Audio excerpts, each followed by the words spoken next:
तो नमस्कार बच्चों।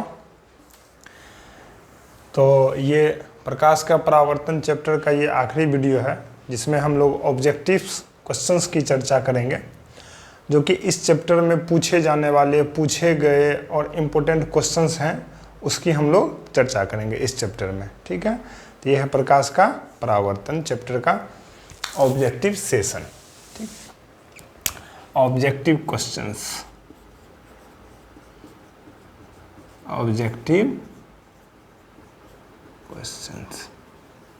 ठीक है, तो ऑब्जेक्टिव क्वेश्चंस पे चर्चा करेंगे और ये अपना हुआ लेक्चर नंबर 12, मतलब वीडियो नंबर 12 है।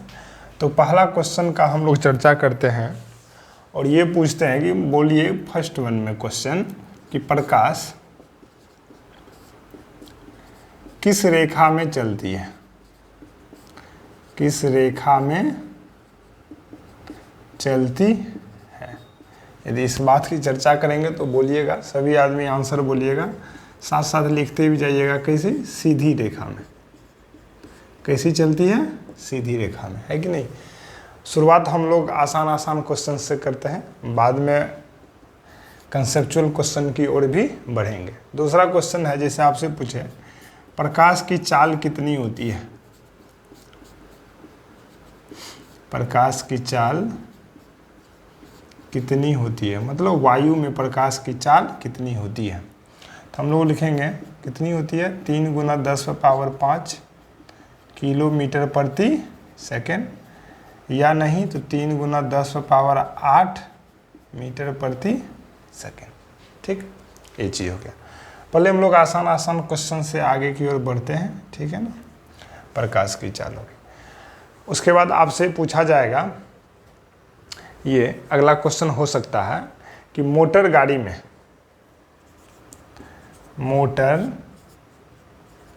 मोटर गाड़ी में साइड मिरर के रूप में, साइड मिरर के रूप में किस दर्पण का उपयोग करते हैं, साइड मिरर के रूप में किस दर्पण का उपयोग करते हैं। ठीक है बच्चों, तो यदि ये बात पूछी जाए करते हैं तो आंसर आप लोग क्या बताइएगा, उत्तल दर्पण।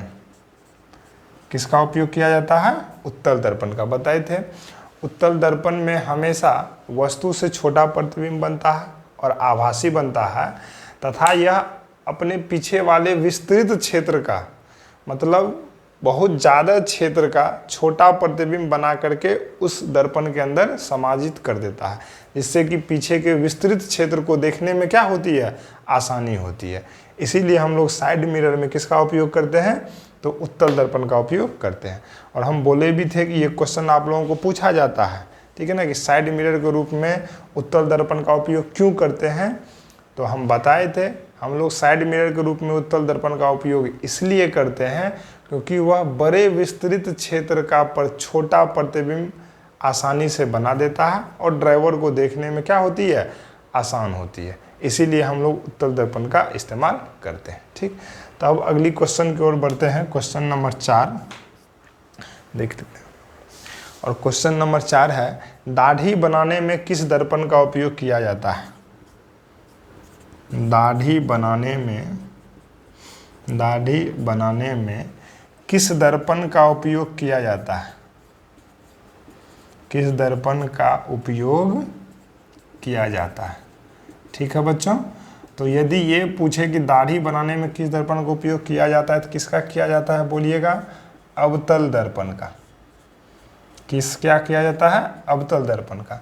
तो अब दाढ़ी बनाने में अवतल दर्पण का उपयोग क्यों करते हैं, ये भी क्वेश्चन हम बताए थे कि आपसे 2 मार्क में ये क्वेश्चन पूछा जाता है कि दाढ़ी बनाने में अवतल दर्पण का क्यों उपयोग किया जाता है। तो उसका क्या आंसर बोलिएगा कि क्योंकि अवतल दर्पण में जब किसी वस्तु को हम फोकस और ध्रुव के बीच रखते हैं तो उसका वस्तु से बड़ा प्रतिबिंब बनता है, जिससे वस्तु को देखने में क्या होती है, आसानी होती है, और छोटे छोटे दाढ़ी भी आसानी से दर्पण में क्या हो जाते हैं, दिख जाते हैं। और उसको काटने में आसानी होती है, इसीलिए हम लोग दाढ़ी बनाने में किस दर्पण का उपयोग करते हैं? अवतल दर्पण का। जिस लैंग्वेज में हम बोले हैं ना, अपनी लैंग्वेज में, ठीक है, लोकल लैंग्वेज में, जस्ट उसी लैंग्वेज में लिखिए। अपनी भाषाओं का प्रयोग करके यदि आंसर लिखिएगा तो मार्क्स देने वाला आपको बहुत अच्छा मार्क्स देगा, उसको लगेगा कि नहीं बच्चे ने समझ के लिखा है। तो जो लैंग्वेज में अभी हम बोले सेम उसी तरह हूबहू आप लिख दीजिए अपनी भाषा में समझ के, कोई दिक्कत नहीं, ठीक है। तो अब नेक्स्ट क्वेश्चन की ओर बढ़ते हैं, क्वेश्चन नंबर 5, ठीक है।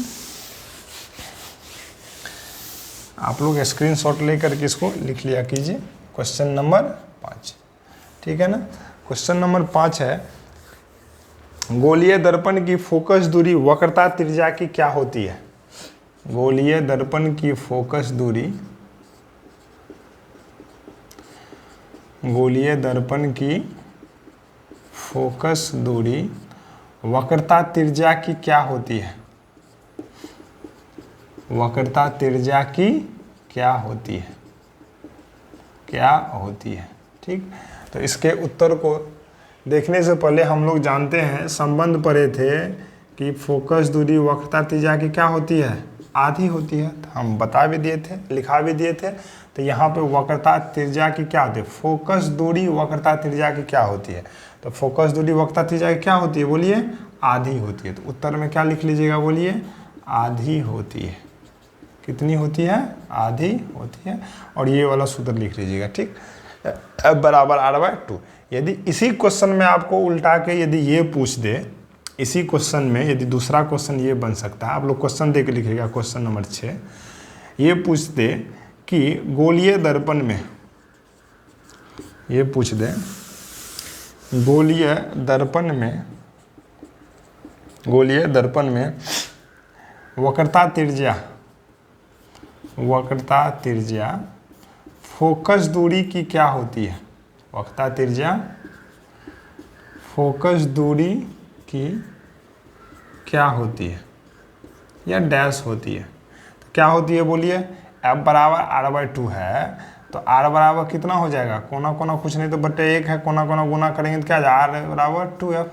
तो हम लिख देंगे कि फोकस दूरी की क्या होती है? दुन्नी होती है, दुन्नी होती है, ठीक है ना।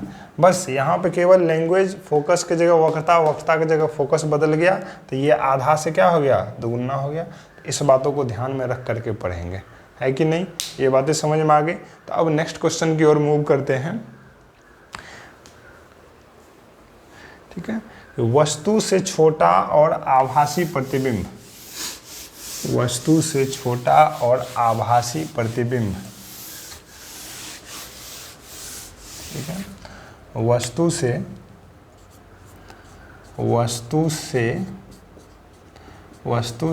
छोटा और आभासी प्रतिबिंब, वस्तु से छोटा और आभासी प्रतिबिंब किस दर्पण में बनता है? किस दर्पण में बनता है? किस दर्पण में बनता है? तो उत्तर हो जाएगा इसका उत्तल दर्पण में। किसमें? उत्तल दर्पण, ठीक। अब इस बात की हम लोग चर्चा करते हैं। हम बताए थे कि उत्तल दर्पण में आप वस्तु को कहीं भी रखें, किसी भी स्थिति में रखें, तो उसमें हमेशा प्रतिबिंब दर्पण के पीछे बनेगा। दर्पण के पीछे बनेगा तो वो कैसा होगा?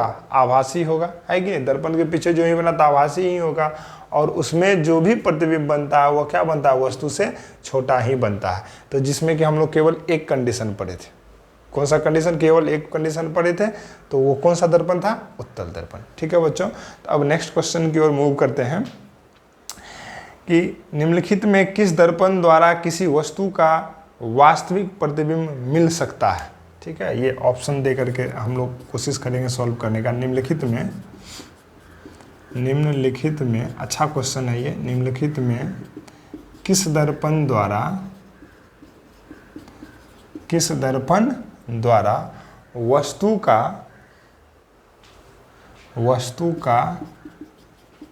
वास्तविक प्रतिबिंब मिल सकता है? वास्तविक प्रतिबिंब मिल सकता है, ठीक है ना। वास्तविक प्रतिबिंब मिल सकता है। ठीक, तो हम लोग ऑप्शन में लिख लेते हैं पहला नंबर उत्तल दर्पण, दूसरा नंबर अवतल दर्पण, तीसरा नंबर समतल दर्पण और चौथा नंबर तीनों। तो किस में मिल सकता है भाई? तो अब हम लोग ना हर एक का विश्लेषण करते हैं, ठीक है। तो जो सही है उसको पहले नहीं देख करके पहले समतल दर्पण के बारे में सोचते हैं। तो समतल दर्पण के बारे में सोचिए, हम बताए थे समतल दर्पण में कैसा प्रतिबिंब बनता है, आभासी बनता है, दर्पण के पीछे बन रहा था, है कि नहीं। इस प्रकार का डायग्राम बनाए थे, ये समतल दर्पण था, यहाँ से किरणें लिए थे, इस प्रकार से लिए थे, है कि नहीं है। याद कीजिए, जितना वस्तु के आगे था उतना ही वस्तु के कहाँ बन रहा था, पीछे बन रहा था, है कि नहीं, नहीं कटा था। जितने के एंगल से भेजे थे उतने के ही एंगल से ये इधर वापस चला गया था, तो इसको पीछे की ओर खींचे थे, इसको भी किधर की ओर, पीछे की ओर खींचे थे, तब जाकर के प्रतिबिंब का निर्माण हुआ था ना। तो मतलब समतल दर्पण में कैसा प्रतिबिंब बनता है, हमेशा आभासी बनता है, तो समतल दर्पण तो नहीं होगा। उत्तल दर्पण अभी अभी चर्चा किए कि हमेशा दर्पण के पीछे ही बनता है किसी भी स्थिति में, तो ये भी नहीं होगा। जब ये दोनों हुआ ही नहीं तो तीनों होगा क्या, नहीं होगा। तो कौन बच गया, अवतल दर्पण। अवतल दर्पण में वास्तविक प्रतिबिंब प्राप्त हो सकता है, आभासी भी होता है। कब, जब वस्तु फोकस और ध्रुव के बीच हो, केस नंबर पहला जो बताए थे। लेकिन बाकी में कैसा हुआ था, वास्तविक हुआ था, केवल एक कंडीशन में आभासी प्रतिबिंब हुआ था। तो इसीलिए उत्तर में क्या हो जाएगा, अवतल दर्पण। ठीक है बच्चों, तो इस तरीके से हम लोगों को अच्छे से देखना है। लिख लिए, स्क्रीनशॉट ले लीजिए। ठीक, नेक्स्ट क्वेश्चन है, नेक्स्ट क्वेश्चन की ओर मूव करते हैं। Question number 9। क्वेश्चन नंबर 9, ठीक है। क्वेश्चन नंबर 9 क्या बोलता है, किस दर्पण द्वारा आभासी प्रतिबिंब प्राप्त किया जा सकता है, ठीक है ना। किस दर्पण द्वारा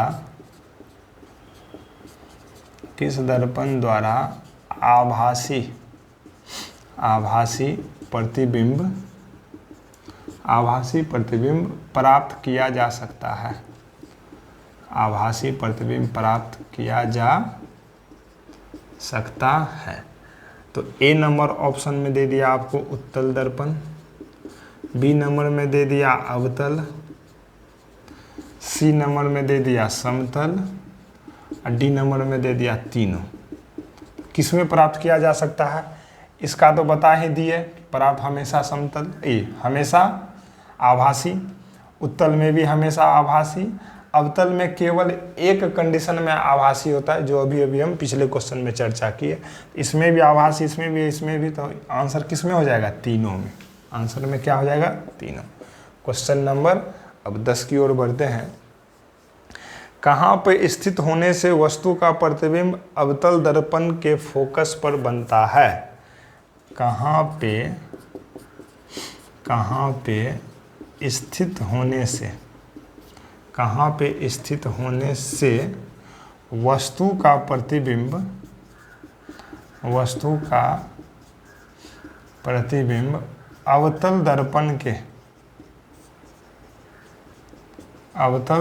दर्पण के फोकस पर बनता है, अवतल दर्पण के फोकस पर बनता है। कहाँ पे स्थित होने से वस्तु का प्रतिबिंब अवतल दर्पण के फोकस पे बनता है, तो उत्तर हो जाएगा कहाँ पे भाई, अनंत पे। कंडीशन देखिए उल्टा करके, कहाँ पे, अनंत पे। जब वस्तु अनंत पे होती है, तो हम माने थे कि जब कोई वस्तु अनंत पे स्थित होती है तो उससे आ रही किरणें समानांतर आती है। आ रही किरणें क्या आती है, समानांतर आती है, और वो परावर्तन के बाद दर्पण के कहाँ पे करती है, फोकस पे करती है। दर्पण के कहाँ पे करती है, फोकस पे करती है, और फोकस पे प्रतिबिंब का निर्माण होता है। तो ये सारा चीज़ देख लिए थे। आपको नेक्स्ट क्वेश्चन नंबर बढ़ते हैं, तब तक आप लोग स्क्रीनशॉट ले करके इसको लिखिए। तो नेक्स्ट क्वेश्चन बहुत ही इंपॉर्टेंट क्वेश्चन, ठीक है। क्वेश्चन नंबर 11 VVI लगा दीजिएगा। किस दर्पण को अपसारी दर्पण कहते हैं। बहुत ही फेवरेट क्वेश्चन है हर एक एग्जाम का, रेलवे, NTPC 10th क्लास का। किस दर्पण को अपसारी दर्पण कहते हैं। अपसारी दर्पण कहते हैं। बोलिए, किस दर्पण को अपसारी दर्पण कहते हैं? बोलिए आप लोग, बोलिए तो, किस दर्पण को अपसारी दर्पण कहते हैं? बोलिए। उसके बाद दूसरा क्वेश्चन बोलिएगा, किस दर्पण को अभिसारी दर्पण कहते हैं? अभिसारी दर्पण कहते हैं। ठीक है, देखिए क्या होता है, किसको अभिसारी कहते हैं और किसको अपसारी कहते हैं। इसमें लिख लीजिएगा उत्तल दर्पण। कौन सा दर्पण? उत्तल दर्पण। और अभिसारी किसको कहते हैं? अवतल दर्पण को। किसको कहते हैं? अवतल। देखिए ये क्या करता है, किरणों को अभिसरित कर देता है। किरणों को क्या कर देता है? अभिसरित करके एक जगह मिला देता है। अपसारी ये क्या करता है, किरणों को क्या करता है? फैला देता है। मान लीजिए ये उत्तल दर्पण है, इस प्रकार से किरणें आ रही थी तो ये ऐसे फैल जाती, ये ऐसे आ रही तो ऐसे क्या हो जाती है? फैल जाती है कि नहीं है? तो इसीलिए इसको हम लोग बोलते हैं उत्तल दर्पण को अपसारी दर्पण, इसको अवतल दर्पण को बोलते हैं अभिसारी दर्पण। ठीक है बच्चों, तो नेक्स्ट क्वेश्चन की ओर मूव करते हैं कि जब वस्तु 13, क्वेश्चन नंबर 13, जब वस्तु, इन सारी बातों की चर्चा हम लोग कर चुके हैं वीडियो में, बस केवल रिवाइज के लिए ही इसको शॉर्ट वे में तुरंत में बता रहे हैं, है कि नहीं है? जब वस्तु अवतल दर्पण के फोकस और ध्रुव के बीच हो, फोकस और ध्रुव के बीच हो तो प्रतिबिंब कैसा बनता है? तो प्रतिबिंब कैसा बनता है? जब फोकस और ध्रुव के बीच हो तो प्रतिबिंब कैसा बनता है? केस नंबर पहला याद कीजिए, जब वस्तु फोकस और ध्रुव के बीच होता है तो प्रतिबिंब दर्पण के पीछे बनता है कि नहीं? दर्पण के पीछे, जो ही दर्पण के पीछे बन गया प्रतिबिंब तो वो प्रतिबिंब कैसा हो जाएगा? आभासी। जो ही आभासी हो गया तो प्रतिबिंब कैसा हो जाएगा? सीधा और वस्तु से बड़ा बनता है। ठीक है ना, और वस्तु से बड़ा बनता है। ठीक, अब नेक्स्ट क्वेश्चन, नेक्स्ट बहुत इंपॉर्टेंट नेक्स्ट क्वेश्चन हम लोग करने जा रहे हैं, है कि नहीं है? नेक्स्ट क्वेश्चन, यदि, कितना नंबर था? 14 नंबर ना। यदि गोलीय दर्पण का आवर्धन,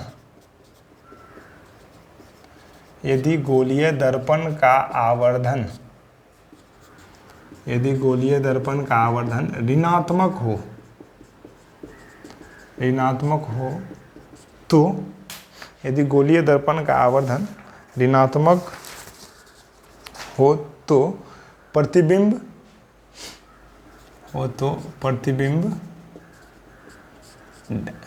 ऑप्शन नंबर 1, पहला नंबर सीधा है, बी उल्टा है, ठीक है, सी नंबर वस्तु से बड़ा है,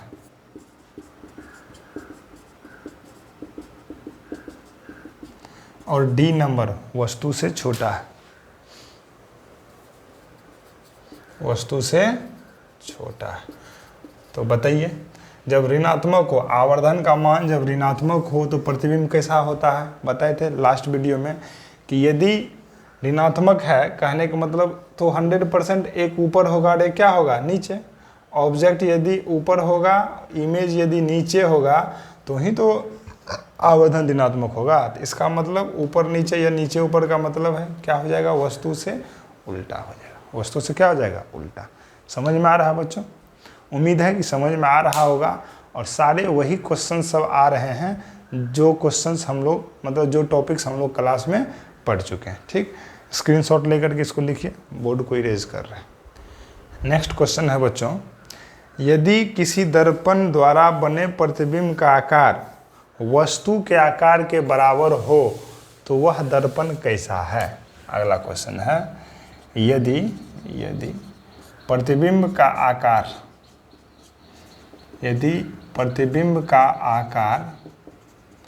वस्तु के आकार के बराबर है, यदि प्रतिबिंब का आकार वस्तु के आकार के बराबर है तो दर्पण कैसा है? तो दर्पण कैसा है? अब बताइए, इसका उत्तर बताइए। हम लिख सकते हैं तो दर्पण कैसा होगा? समतल। कैसा होगा? समतल। इस बात की चर्चा करते हैं। जब हम समतल दर्पण बता रहे थे तो उस समय हम बोले थे, जब अपने लोग मिरर के सामने खड़े होते हैं, आँख, नाक, कान जो भी जैसा है वैसा ही दिखता है, ना ही बड़ा दिखता है ना ही छोटा दिखता है। तो ये किस दर्पण का गुण होता है? समतल दर्पण का।